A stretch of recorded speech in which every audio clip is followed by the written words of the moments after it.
Assalamualaikum warahmatullahi wabarakatuh. Hello guys, how are you today? So this is our emergency class because we have to make an online class even you are regular one. So in our meeting today I would like to give you a topic about, this is our third meeting, right?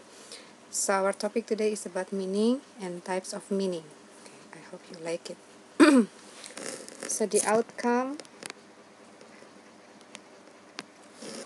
the outcome of this lesson is to identify the types of meaning: literal, figurative, denotative, connotative, and list classification of meaning. Okay, next. Okay.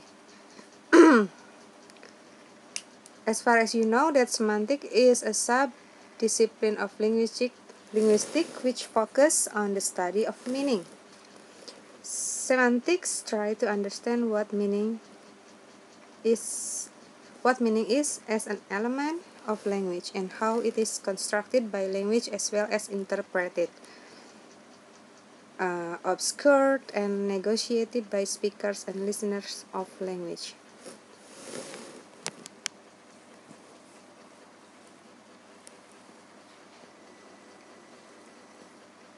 Hold on.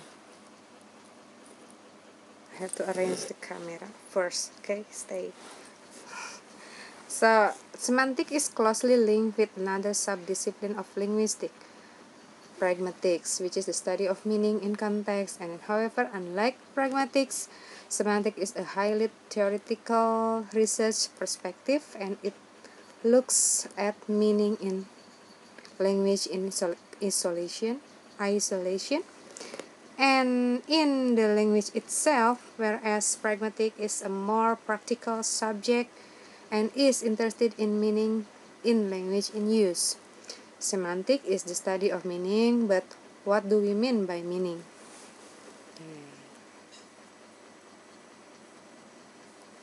So, meaning. Informally, it is easy to agree that meaning is the heart of language. Meaning, we might say, is what language is for. To have a language without meaning would be like having lungs without air. Only when sequences of sound or letter have or are judged capable of having a meaning, they qualify as language. Infants babbling and bird song, for example, use the same medium as human language, sound, but since they do not and cannot express meaning, except perhaps to the infants or the birds, we do not consider them as example.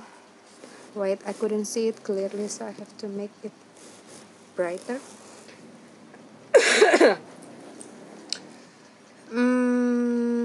So we do not consider them as an example of language in the full sense of the word. Meaning is also central to the experience of using language. As anyone knows who has ever listened to people talking in an unknown language, not only does the language fail to express any meaning, it is also often hard to catch hold of individual words. Without knowing the meaning of an utterance, it is hard to identify the separate words which constitute it. Without the capacity to express meaning, then language loses one of its essential aspects.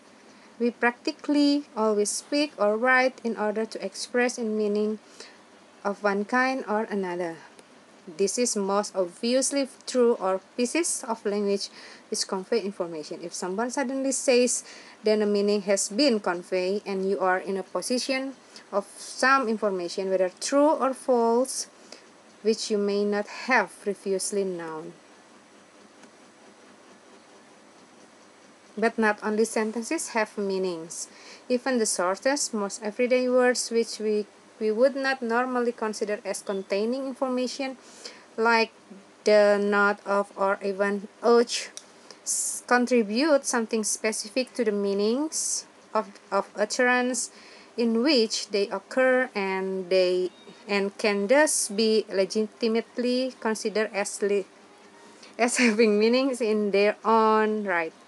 For some scholars, the study of meaning of words like this belong as much to pragmatics and syntax as it does to semantics. Although the study of meaning is extremely ancient, the name semantic was only coined in the late 19th century by the French linguist Michel Brel.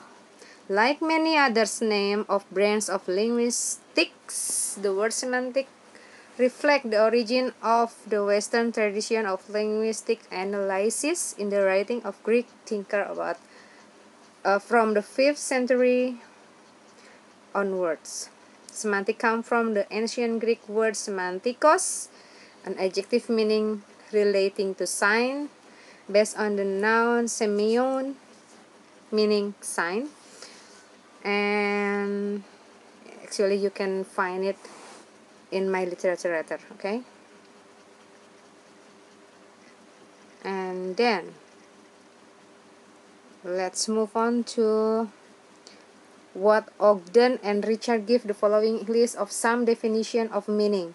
Meaning can be any of the following. 1. An intrinsic property of something. Other words related to that word in a dictionary. The connotation, and then the thing to which the speaker of word referred. The thing to which the speaker of that word should refer, and the things to which the speaker of that word believes himself to be referring. And then the last one, the things to which the hearer of the words believing is being referred to. It's actually already 7 minutes, okay?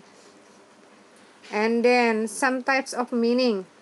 First, literal meaning, figurative meaning, connotation meaning, denotation. That's all. And then